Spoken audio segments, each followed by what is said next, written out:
What happens when you take a kid's childhood and divide it between four countries that are considered opposites of each other, with completely different cultures, values, people, and languages?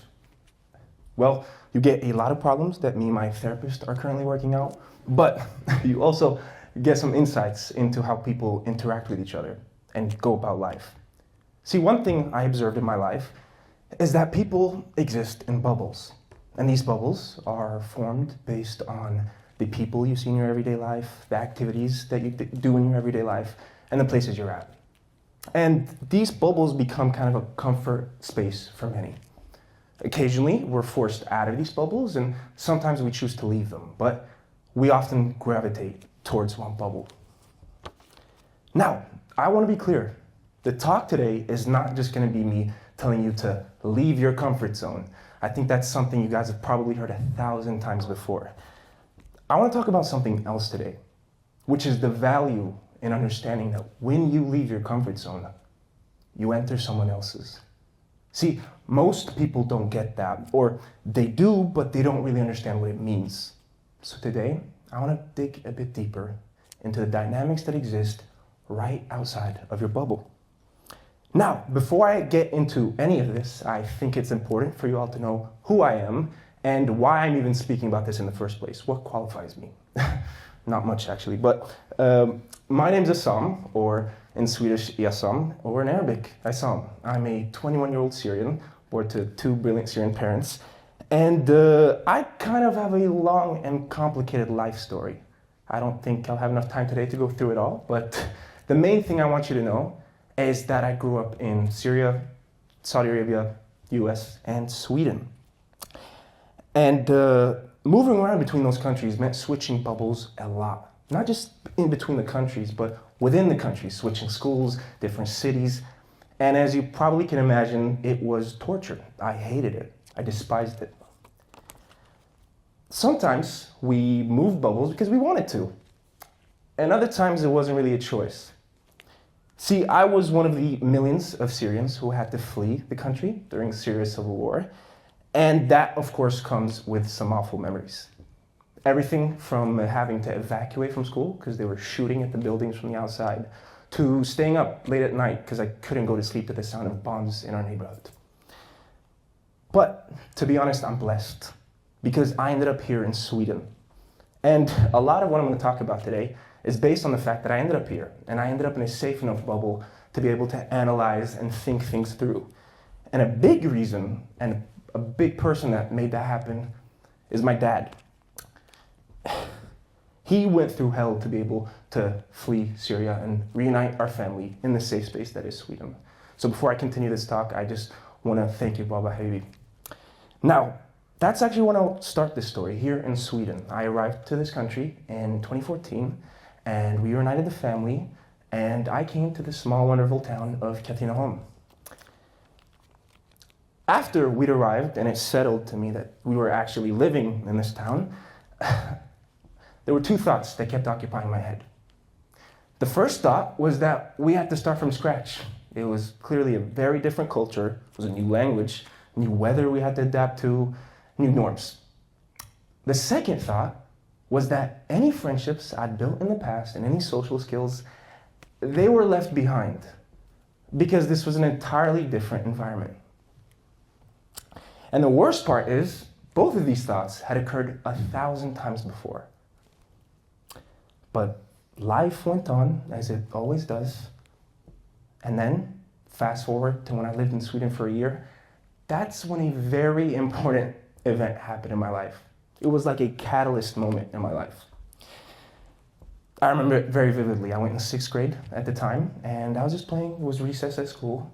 And that's when my teacher approached me, looked at me, and she said, "Esam, there's going to be a graduation ceremony at our school, and we would love it if you'd like to host. What do you think?"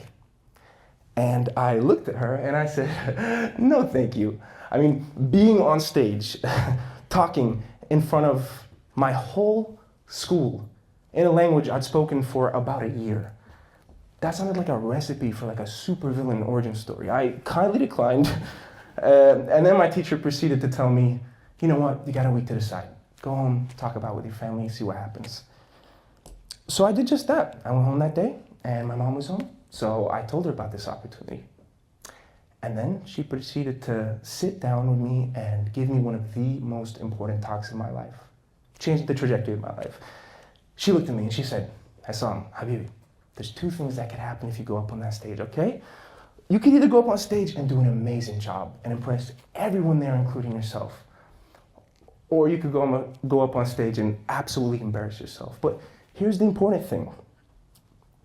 Both of these experiences are valuable because leaving your comfort zone is a shortcut to wisdom. And I went to school the next day and I accepted. I was sold. And a month later, I was standing on stage in this big grass field in front of not just my classmates, but their brothers and sisters and parents and friends. Mind you, this was the biggest elementary school in the small town of Ketinohom. It was basically the entire town. And I was standing there on my cards already. And before I tell you how it went, I just want to play a quick game. Who here thinks I did a good job? Just show of hands. Don't be scared. Who here? Wow, I feel so much support. Okay, and who here thinks that I did a bad job? You can be honest. Come on, I need to find my haters. Okay, that's good. Well, unfortunately, you guys are right because I did an awful job. I got up on stage, started shaking. I could barely read what was written, started stuttering. My voice started cracking. It was just an awful experience. And embarrassing as that was, if that wasn't enough, the worst part of it all was that I had to welcome a kid up on stage that went in my class. And he was a bully of mine. And he was welcomed on stage to accept some type of award. And as he went up on stage, he proceeded to whisper to me,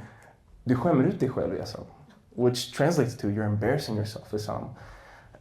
Now, you could probably imagine that wasn't the best day of my life. I was second guessing every decision that led up to that point. But you know the fascinating thing? After all the emotions were gone, there was one thought left in my head. How was this embarrassing, traumatizing moment supposed to lead to any sort of wisdom at all? It just didn't make sense to me. And I know my mom's a very smart person, so she must have had some bigger thought with this. So I decided to start challenging myself. Every opportunity I got to leave my comfort zone, I took it. It became like a way of life. Just to give you some examples, after that kind of happened, I remember our teacher, or our school, advertising this running club. And I hated running, but I signed up and ran for months with random strangers I've never spoken to before. Then after that, I remember I wanted to go to the gym. So I went to the gym and quickly realized it was a very intimidating place to be as a young teen who had no idea how to work out. So what did I do? I made a habit of finding the most intimidating person at the gym. Every day I went up and I talked to them. And then soon after that, we had a musical at our school. And as you probably can imagine, my only onstage experience had been trauma at that point. So I wasn't really super enthusiastic, but somehow I mustered up the courage and I applied to be an actor in that musical. I just have to add a quick story so you understand like the context of this all. One of the first things I had to do during that musical was audition. My teacher wanted me to audition for a role, so I was welcomed into our aula. And there was a girl standing there, and my teacher goes, Sam, we want to see if you have some chemistry with this girl on stage, so can you do like a Romeo and Juliet thing? Just go down on your knees and like confess your love to this girl. Yeah, that's just to set some perspective. But I went down on my knees, I froze, by the way. I just didn't say anything, it was awful. But after so many of these experiences, because I just continued living this way, it clicked. It wasn't necessarily about the experience itself. It was about the people that the experience forced me to interact with and understand. And funny enough, that's where a big chunk of that wisdom part came in. All these experiences, they paid off, like a lot. I mean, first of all, by engaging in so many different bubbles, I learned Swedish very quickly. And when I'd lived here for about 5 years, most people that I spoke with thought I was Swedish born, except for the occasional like Enhus or Edcom, but there's no logic behind that. Don't even try to, But second of all, I met a ton of amazing people that I don't think I would have ever naturally met. I had friends in whatever bubble I entered into, and it was amazing. Those are friends that I still have to this day. Now, on top of that, I got a lot more comfortable in my ability to leave my bubble and enter whatever one I wanted to. If there was a group of people at school I wanted to talk to, I went up and I talked to them. Or a person at work that I wanted to approach, I went and spoke to them. Here's the thing though, it was still very scary each time, but the fear wasn't an alien emotion anymore. And as you can imagine, that brought a lot of freedom and opportunities. Now, lastly, the most important and most valuable insight I got from all of this was the fact that it forced me to be more empathetic. See, I was forced to meet people in these different environments and understand how they work, how they think, what they prioritize, how they communicate with each other. And I was forced to have an open mind, so I got pretty good at it. I started seeing empathy as this muscle, and leaving your comfort zone put you in the perfect environment to train that muscle. And empathy is like fundamental for your emotional intelligence. So when that muscle gets strong, you start becoming very good at navigating these bubbles. You start having interactions that you don't really hear about or that sound impossible but become possible. I mean, just to give you an example of what happened when I discovered this magical ability, I remember it was one of my first jobs ever, and there was a group of guys at work, and it was COVID at the time, and they were discussing the vaccine, and they were all, strongly against the vaccine. And I remember, both my parents are doctors, and my sister, Sarah, is studying to be a doctor. Shout out Sarah for setting the bar so high in our family. I had to study so much but I had some insight on the topic, and I wanted to talk to these guys, so I mustered up some courage, went up, spoke to them, and instead of arguing with them, I just went there and I tried to understand their fears and their emotions and their thoughts, and then I proceeded to tell them my thoughts and why I think they should still get vaccinated in an empathetic way. And you know what happened?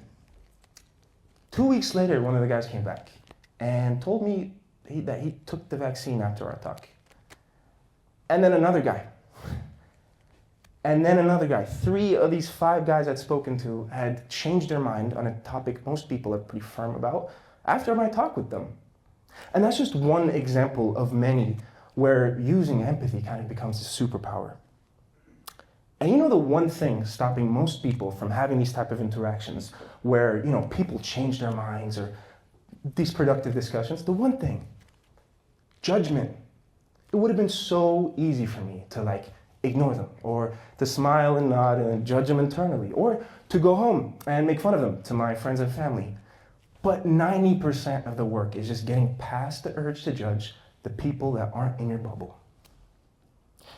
And you don't have to be perfect at this, and it is really hard, but most good things aren't easy. But if I've learned anything, it's that it's not just leaving your comfort zone that magically gives you wisdom. It's empathizing with the people outside of your bubble. Now, before I finish up, there's 2 last things I want to quickly talk about. First thing is, the only reason I could survive all of these random conquests that were very challenging is because of my family. So it's good to have a supportive structure around you. My amazing parents, Mama, Baba, and my amazing sisters, Sarah and Marla, were a huge part in this. I just want to give them a huge applause for them first. So, guys, thank you guys. And second of all, when I was writing this TED Talk, I kept thinking I just don't want to give a TED Talk where there's, I want to give a TED Talk that gives you some emotion at the end. What's the best way to end it? In a way that makes you really motivated. And I thought of the perfect full circle story. There's not a better choice to pick. Last year, I attended this very event. And so did my crush. And during the break, she was there standing with her friends, literally standing in a circle, just discussing different speakers. And it was literally like a bubble. And I mustered up the courage, because I've done it so many times, to go up and talk to her. And now a year later, she's my girlfriend. So that's a good as reason as any to do anything I've spoken about. Thank you, everyone.